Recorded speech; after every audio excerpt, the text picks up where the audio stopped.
Welcome to the E-Show with Neil Ravin. With over 1,000 NCAA commitments, the EHL is the proven path to college. Turn it up and learn more about the college placement leader at the Division II and III levels. Welcome into the E-Show presented by the Penalty Box Foundation. The Foundation's mission centers around their daily motto, "We take care of our own," as they help out all those within the hockey community who have experienced a catastrophic event. Learn more at thepenaltyboxfoundation.org. Once again, my name is Neil Ravin. This is episode number 22, a very, very special episode for me, as I'd like to welcome in our brand new executive advisor, Joe Bertagna. Welcome to the E-Show, Joe. Thanks, Neil. My pleasure. How have the first few days been for you on the job? You know, it's been great. I like everybody else, I was in a COVID schedule. You know, you wake up and get on some calls, you go for a walk, you try to keep yourself busy because a lot of my work is, like many of us, is geared to the hockey season. And this normally would have been a week I was at the USA Hockey Congress in Colorado Springs and passing through Indianapolis for NCAA meetings on the way. It's a doubleheader trip I've done for decades. So it was good this week to start June 1, my start date with the Eastern Hockey League. I've started a series of phone conversations. I've tried to keep them between 20 and 40 minutes, just introductory calls to get people to know me a little bit, and then to ask questions about the league and what everybody thinks works well, what could be better. And one of the things I'm finding, which you probably can appreciate, is the hockey world being so small, that even though this is a brand new opportunity and a brand new venture for me, I'm coming across a lot of familiar faces from various parts of my hockey past, and it's been kind of fun to reconnect. And in preparing for this interview, the one thing that I'm most excited about myself personally is how things have just come totally full circle for me, because my first gig in the hockey world was only back in 2012, but it was with the Hockey East. So it's pretty fun for me to have you now in the EHL. And one thing that I wanted to ask you was, going into your last season with the Hockey East, you made it a point to say that, yes, it's my last season, but this is not a retirement. You know, the saying goes, one door closes, another door opens. When did you first learn about the EHL and this opportunity? Well, you know, I've been aware of the EHL, and I did a lot of work with Mark Kumpel a few years ago when he signed everybody up to be members of the American Hockey Coaches Association, which is another organization that I do some part-time work. And I even remember going up to meeting Mark up in Saco, Maine. And so I had a kind of an awareness, though not a good working knowledge. And then over the last month or two, someone reached out from one of the organizations and just said, you know, we have this opening that's potentially flexible, because I think there was originally some conversation about maybe making it a little bit more full-time than what we ended up doing. And I was a little gun-shy coming off of the almost 4 decades of work as a hockey commissioner, first with ECAC Hockey and then Hockey East, to jump right back in where I was doing full-time day-to-day. And I was much more interested if there could be an advisory, a consultant role, you know, a significant one. And so in the back and forth of the early conversations, we were able to agree to a potential job description. And I was happy to hear that it was accepted unanimously by the board. And I think when you can get 18 people to agree on anything, that's a good sign. But you know, what I didn't want to do is, and to be in all candor, I left Hockey East. I was probably a little, I don't want to say at odds, but I think when you work for 23 years and you're the guy that says no, you know, no, you can't change your schedule. No, you can't have that ref taken off that game. No, you can't. Yes, your guy's going to be suspended. So no, I'm not going to lift the suspension. You know, you were constantly the guy getting in the way of a given school's, you know, plans to be successful. But that's what you know, when you have rules and you have consequences, that somebody has to hold people accountable. And I think towards the end, it may have been that there was a, you know, as I say, half joking, half kidding, the athletic directors got a little tired of me and I got a little tired of them. So when they didn't renew my contract, I was a little upset at first, but fairly quickly I came to look at it as a positive that, after all these years with some similar job descriptions, similar issues, schools getting more and more competitive in the point of, they're always been competitive, every league, every team is, but to the point of losing sight of the joint mission that all the schools were on, it actually seemed like a good time to break.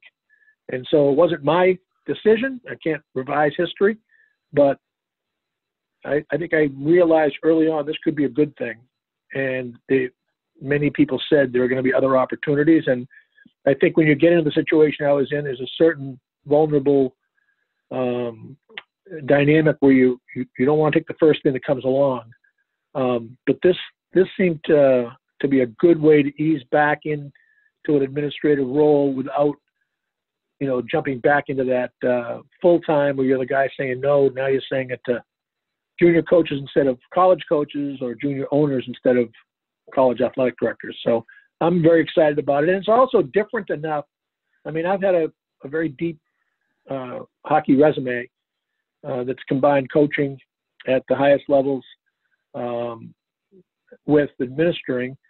And this is, I'm back into the arena, so to speak, dealing with coaches, dealing with management people, but entirely different issues, different mission statement.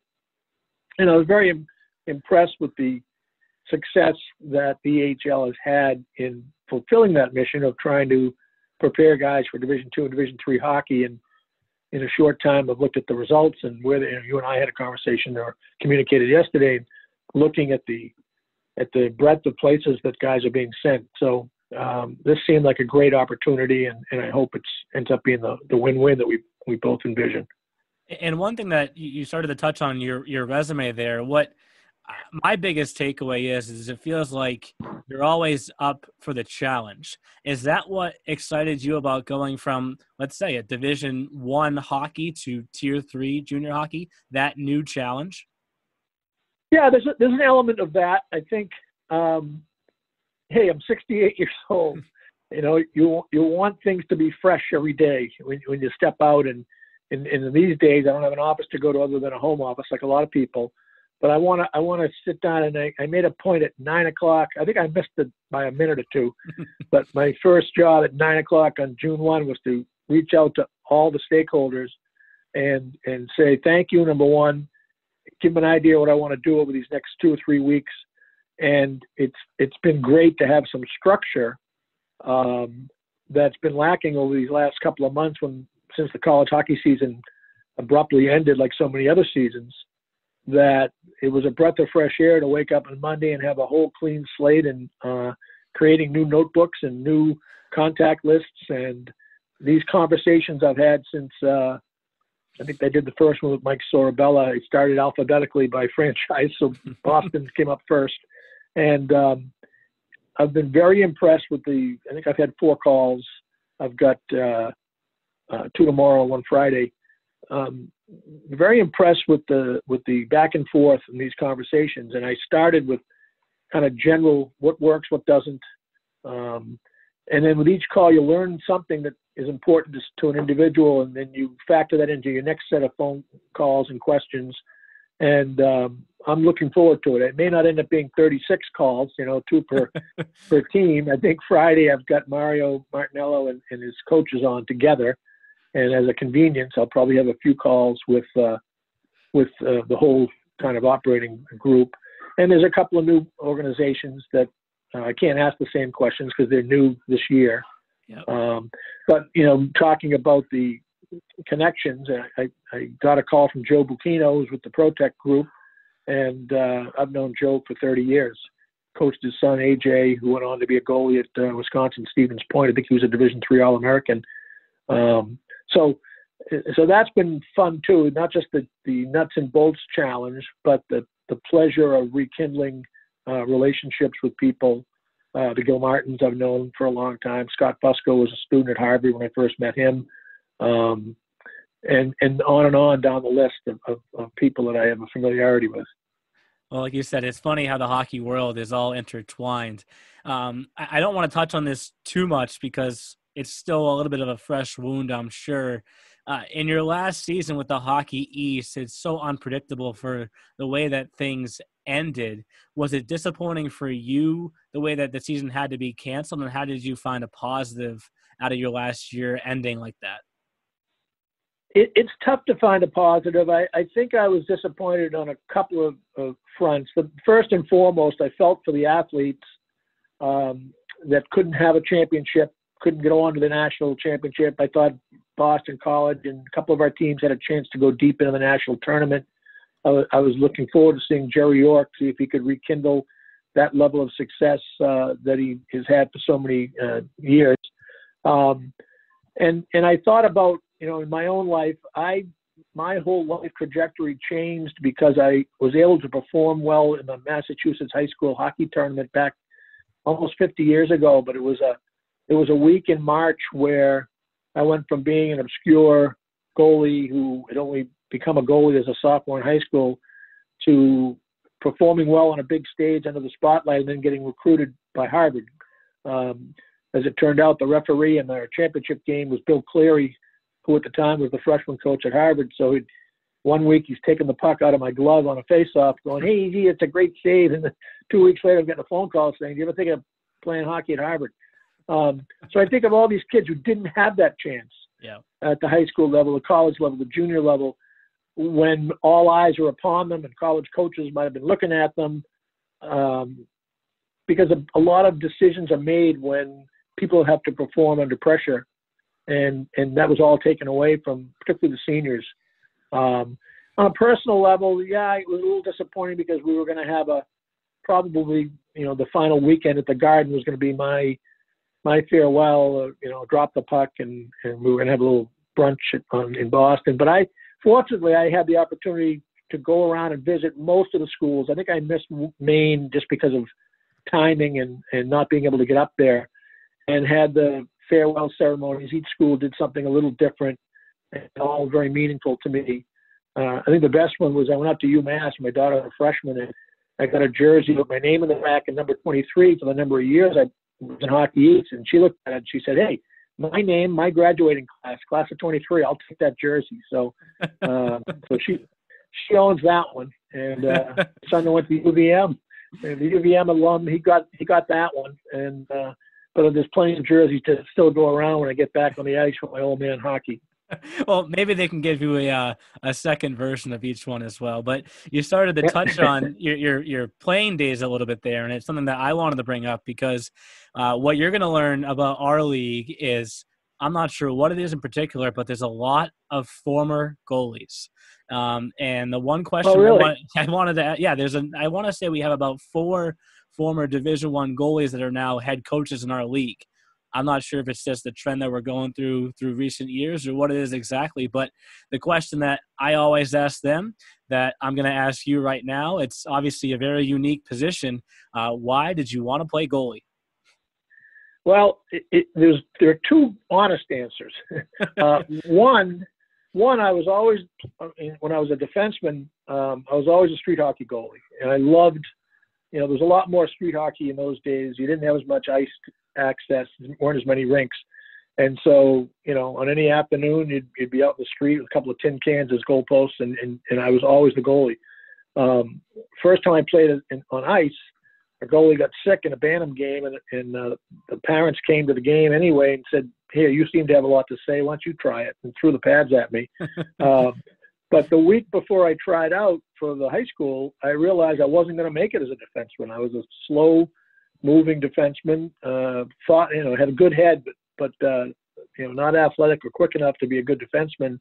Played freshman hockey, and then the goalie that was the goalie in our class went to private school, and he went on to be an All-American at BU and backed up Ken Dryden in Montreal. His name was Ed Walsh. There's 2 Ed Walshes in the New England area. This is not the one that played at Lowell, but played at BU. And when he left school, it left an opening. And so I switched to goal right before tryouts my sophomore year. And I grew up in Arlington, Mass, which is a big hockey town. It still is. They won the Super 8 title this year, which is rare for a public school.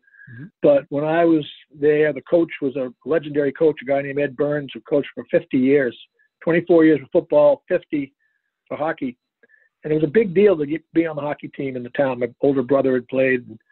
Now, all these years later, my father-in-law played, his brother played, my mother-in-law's brother played. It was a big family thing. So I became a goalie, was a backup my first year, alternated the first half of my junior year, then took off my spring of my junior year when we won the championship.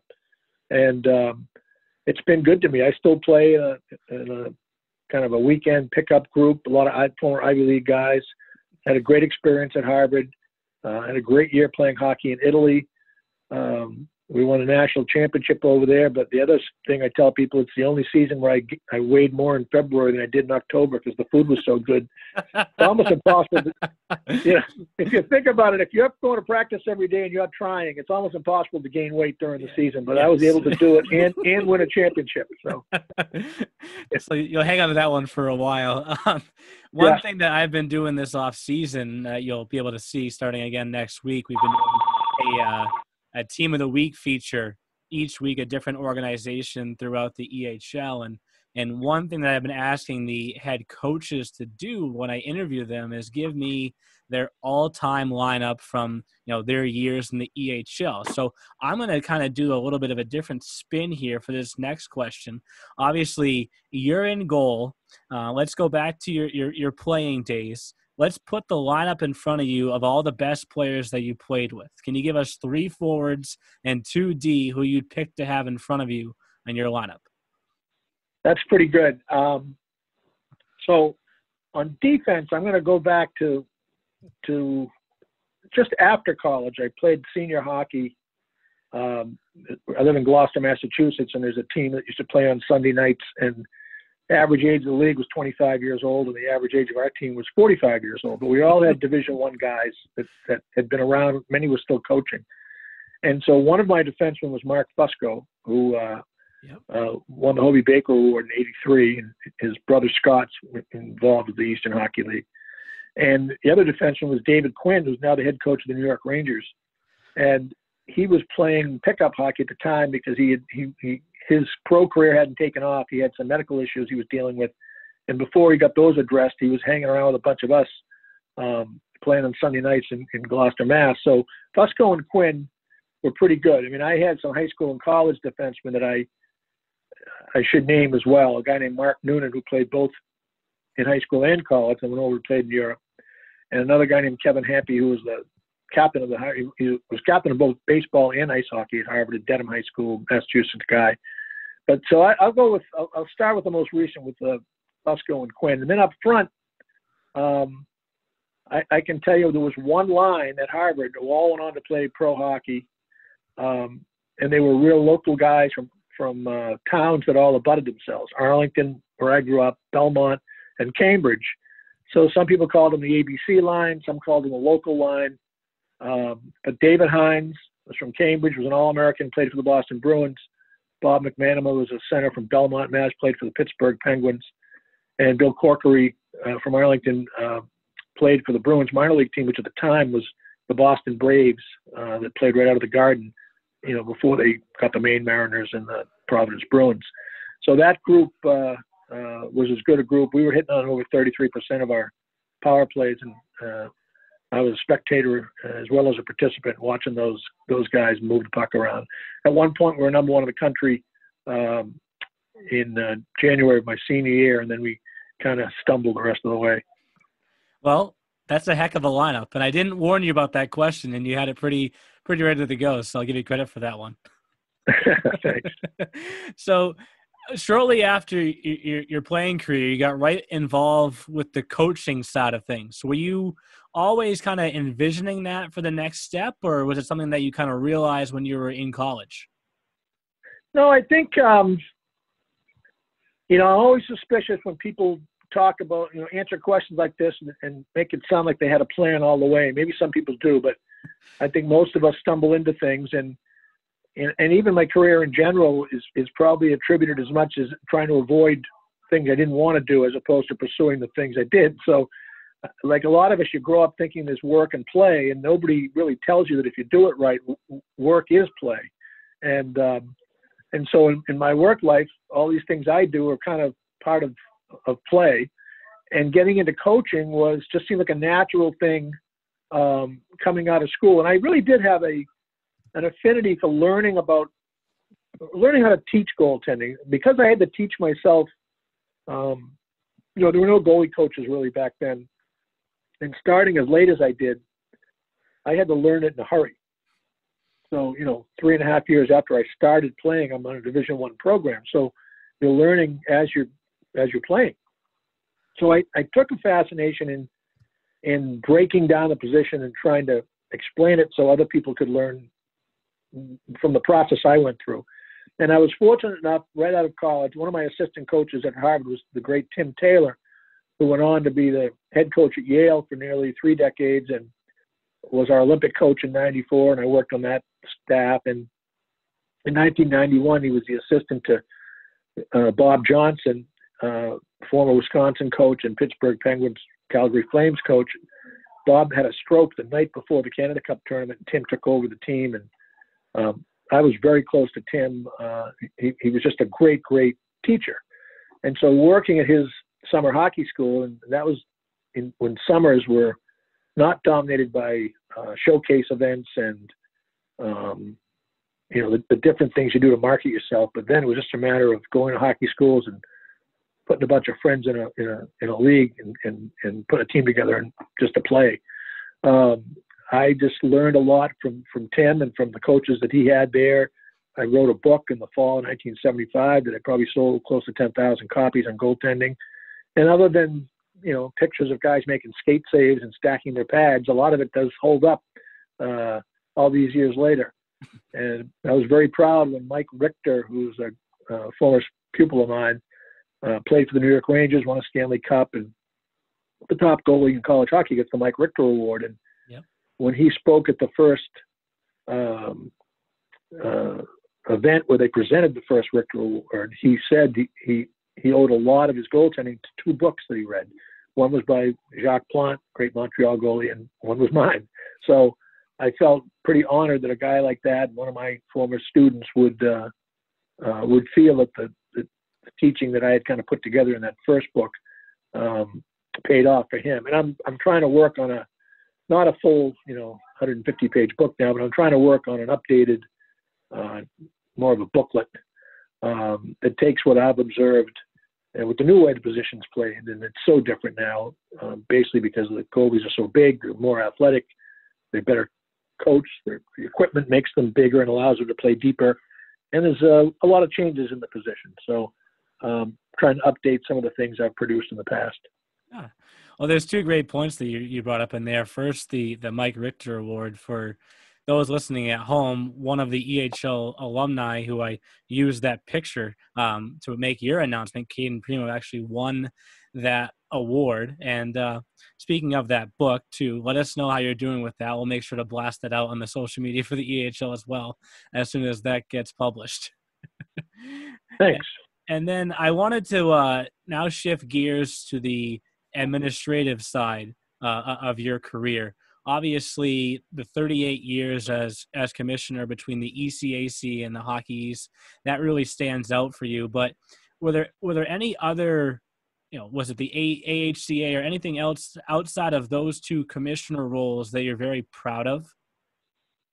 I had that question or variation of that question asked frequently down the stretch as people were giving me a chance to look back on the final year with Hockey East. And it's pretty clear to me that I've taken great pride in helping advance women's ice hockey. My theory is that men's Division I ice hockey is too big to fail. There's too many stakeholders that they wouldn't let it get into trouble. So even though I work with the other commissioners and the athletic directors and the coaches to advance the interest of Division I men's hockey, I don't think that was ever in any jeopardy of becoming what it has become and continuing to grow. But the women's hockey, I think, was needed some friends at different points of its development. And while some of those things, the formation of leagues and championships and bringing women into the American Hockey Coaches Association meetings and such were going to happen, I like to think they happened a little earlier and maybe a little more smoothly because myself and a few others really were fans of the women's game and wanted to see it move along. I coached Harvard's first women's team back in the late 70s, so I probably had an affinity for this because of my own participation. I have a daughter that played high school hockey. My wife plays actually adult hockey a couple of times a week. And I really can feel proud that I helped move this along. I also was fortunate, just from coincidence, to be in a place to do some concrete things to make it grow. So when I was with the ECAC, there were no women's leagues. Schools just did schedules and did their own thing. The Ivies, I think, had a tournament, but I made the first presentation to directors to say it was time for a formal women's league in the ECAC. And then when I moved to Hockey East, repeated the same process, as they didn't have their own women's league. I'm proud that the Hockey East championship trophy is named after me. And of course, that also means I have to go back every year the rest of my life to present it. So but I'll know where I'm going to be the first weekend in March. So I'll make sure I won't miss that. Well, then ECAC, Hockey East, the women's side of the game, there's so many accomplishments to touch on. We haven't even talked about Frozen Fenway or the Frozen Four. Were those events something that you kind of always targeted throughout your career and something that you wanted to make happen, or was it something that just happened kind of more over time? I think what happens is events create opportunities, and then you have an opportunity to yourself to either promote it, run with it, convince other people, or not.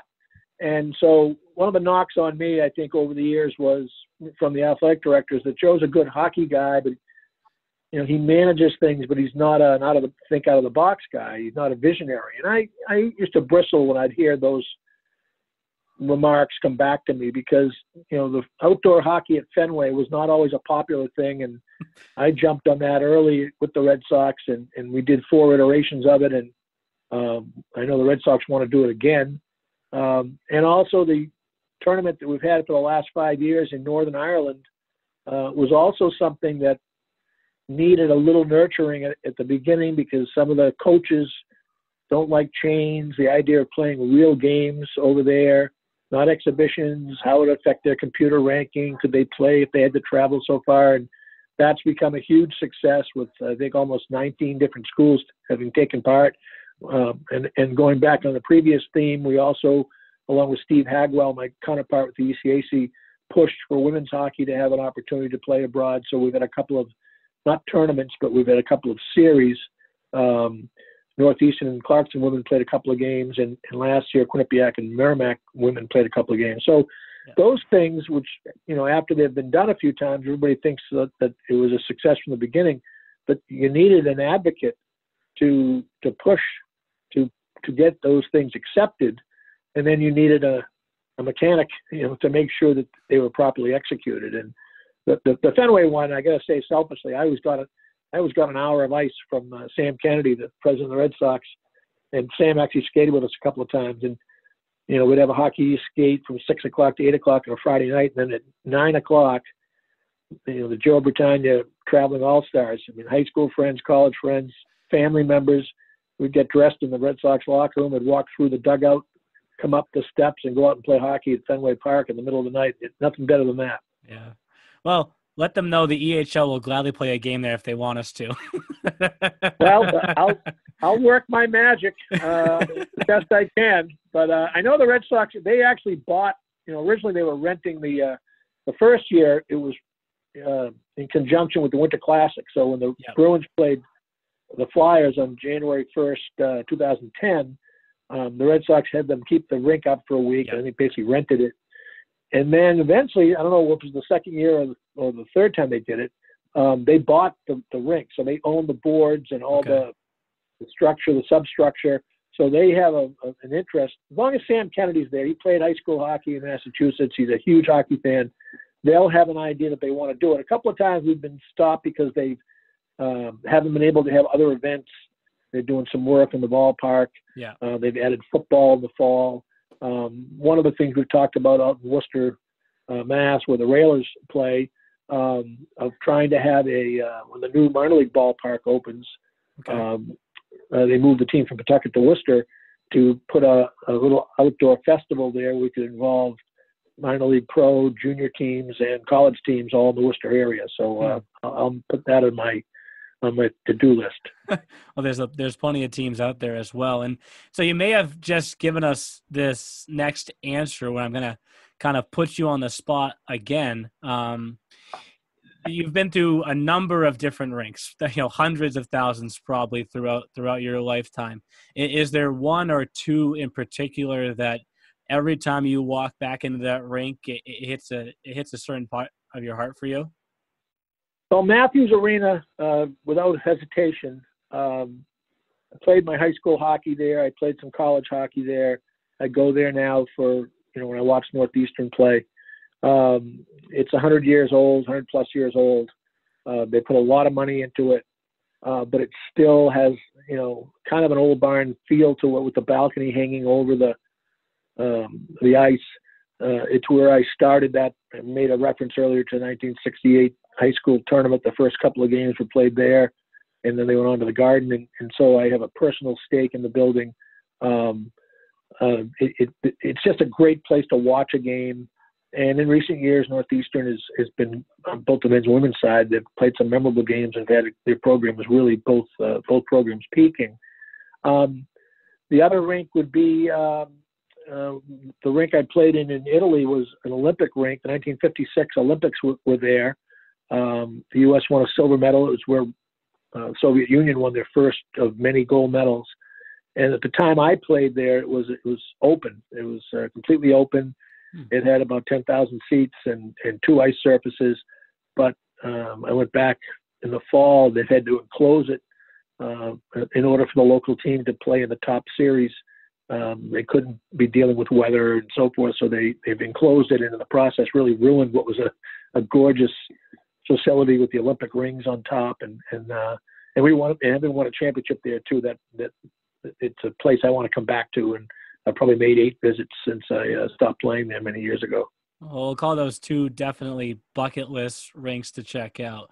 And now, stepping away from hockey, I wanted to ask you two questions. First, straight to the point, do you have another favorite sport right after hockey? Baseball, no question. My first job is I was a vendor at Fenway Park in the late 60s, and the first year that I probably worked 40 or 50 games, was the year they went from 9th place to 1st place, and the Impossible Dream and Carl Yastrzemski and all that. So to be a 15-year-old kid getting paid to sell ice cream and Coke and watch baseball in one of the best summers of the history of that franchise, it was really special. I think I ended up probably working 3 or 4 years, but then became one of those live and die Red Sox fans. Yep. And so during this pandemic, when there's no live sports and they're putting old games on, I think I watched every game of the 2004 Yankees Red Sox series a couple of weeks ago. I love it. Nice when you know the ending. And but I really like baseball a lot, and I miss it. I miss it now. Yeah. And then I was going to ask you, now that you have this, this position with the EHL locked up, and like you said, there really aren't any sports to sit down and watch besides old games. I know your family spends a lot of time up in Gloucester. Is that one of your favorite things to do away from sports, get out on the water and on the boat? Yeah, I found that it's cheaper to have a brother with a boat than to actually own a boat. So my older brother keeps a boat down about a mile from here, and I bring the food on, take the trash off, and I don't tie any knots. I don't get involved with anything, and he's been a very generous brother. But my family has a summer house, which is really real close to where I live full time. And the place it's not winterized. It's got a lot of gardens and kind of Italian, terraced gardens. And my father used to go over there and lose himself. And I don't think I appreciated, I'd watch him go over there 2 or 3 hours at a time, and it just seemed like work. And now that I'm kind of trying to channel him, I do go over there. It's been a great release in this period where there's not a lot to do. And I've found myself with a bit of a green thumb and, taking care of gardens, taking care of the house. It's really a family, cousins, uncles, aunts, the extended family use it on summer weekends.